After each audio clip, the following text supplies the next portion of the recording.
I'm Mike Augustine of Like My Thai. I'm Liz Augustine. And I'm Bonnie Brown Baker. And we're here today to discuss with you or talk about our strange journey of Thai food in Erie and how the restaurant Like My Thai came to be through hard work, perseverance, a little weirdness, and crowdfunding. I'm going to go ahead and start with the beginning, which started I think in 2007, maybe the end of 2006. I used to own a pizza shop at 8th and Chestnut called Papa Joe's Pepperoni Cafe. We were pretty successful, but we had a dead night on Tuesdays. And we first tried Thai food in Pittsburgh at a restaurant that isn't there anymore called Mai Nyap. And me and my wife, we used to make up reasons to have to go to Pittsburgh to eat pad Thai at this restaurant. And we realized that there wasn't any pad Thai available in Erie, so we took it upon ourselves to learn how to make it and then present it to the public on the slow night at a pizza shop that I owned, like I said, in 2006. So every Tuesday, we would make up these noodles to order, and people would flock because we were the only outlet for Thai food, period. That was it. At a pizza shop at 8th and Chestnut, that's where the weirdness comes in. But people used to stand to wait to sit down to eat the noodles. So towards the end of the life cycle of the pizza shop, we took the Thai noodle concept and took it on the road as a pop-up restaurant. Right, we had email addresses already. We had people signed up for email addresses because we used to send out updates. And so we actually had a customer base to work from. Right. Right? And they started following us when we started popping up at different restaurants around. All we had to do was tell them when we were going to be there and what time, and they would show us, they would show up and eat the food. And that was our source of income for a little while, right? Yeah, absolutely. And Bonnie was there eating pad Thai way back then at the pizza shop too, as well as being a very supportive pizza consumer. I was more of the taste tester of the Thai food as it was coming through. Yeah, Bonnie's been with us. We're all Montessori parents, so we've been together for 18, 19 years. Yeah, long time, long enough to all be sitting here in front of the camera talking about it anyway. So truthfully, we started off as a friendship before we went into the business aspect of it all.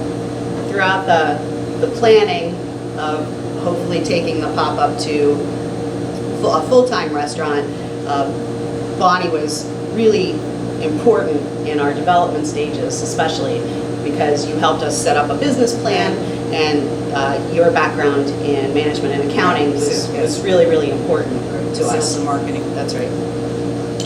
Yeah, so I think we did the pop-up for about 6 years, from 2008 until, 2014. Yeah, 2014. I think our last one was, our last actual pop-up, I think was the 27th of December of 2014 was our last gig without our own brick and mortar. Halfway through 2014, Lizzie came to me and she said, "It's too much running around, we have to open." And we're sitting there on the front porch on Sunday morning, and a magical thing happened. We found Kris Wheaton on the front page of the living section, I think, or it was the Erie local section, and he was looking for people to start Kickstarter campaigns. Right. So we called him that afternoon and met with him the next day. That would have been at the end of July of 2014. And at that point, we put that page with his picture on it up on our refrigerator to act as a like an incentive, exactly. So every morning we would wake up and we would see his picture, and that was a great incentive for us every single day to move forward a little bit. So we met with him in July, and we sat down with him. He said that we were a really, really great Candidate? We were a great candidate, thank you, for his quick starter group that he was just starting up. he was willing to provide us with help with the video and help with writing our paragraphs and everything on the page. And he wanted to give us a great deal of advice on exactly how to run the campaign. One of his first pieces of advice was that most of the campaigns were 30 days long. He wanted us to shorten it to 15 days.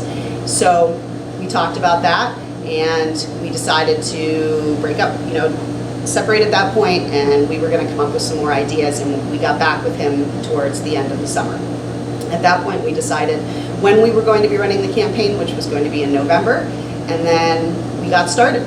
We started having, he assigned a couple of students to us, one who did all of our video and our photography for us for the Kickstarter campaign, and then somebody else who would write all of the script for us for the page. And then we sat down over a period of about another month coming up with what the rewards were going to be. He was very helpful in letting us know what was going to work and what wasn't going to work. And so once we had all of that situated, we started working on the page and getting it set up to be launched in November. Right? Yeah, and he had Kris Wheaton has a lot of insight to how Kickstarter campaigns evolve and how they get funded, but he was pretty sure that Erie wasn't going to show up to fund us. He was mildly optimistic, but not too sure that Erie was going to show up to fund. We didn't know what to expect, I think, is right. what it was. And we knew what our goals should be, and he encouraged us to lower the goal. The monetary goal. The monetary goal for the Kickstarter. And so we agreed to that, and he said, because if you make your goal, then you can keep all the money, but if you don't make the goal, then you lose all of it. He said, so it's better to start it a little bit low. So that's what we decided to do, and in the process, we had started talking to Bonnie about also investing in the company, and we decided that there would be X number of dollars from her, and then we would see how the Kickstarter campaign and we would do, and then we would take it from there. So our goal was $4,000. Right, artificially low. Right. Just to get the hook in. Right. Mm-hmm. And yeah, Kris was sure that he wanted us to start contacting people that we were friends with from outside of the city. He wasn't sure that Erie was going to step up to the plate, and boy, did we prove him wrong. He was pleasantly surprised. That's right. In 29 hours, we funded. We were completely funded. We reached the 4,000 mark within 29 hours.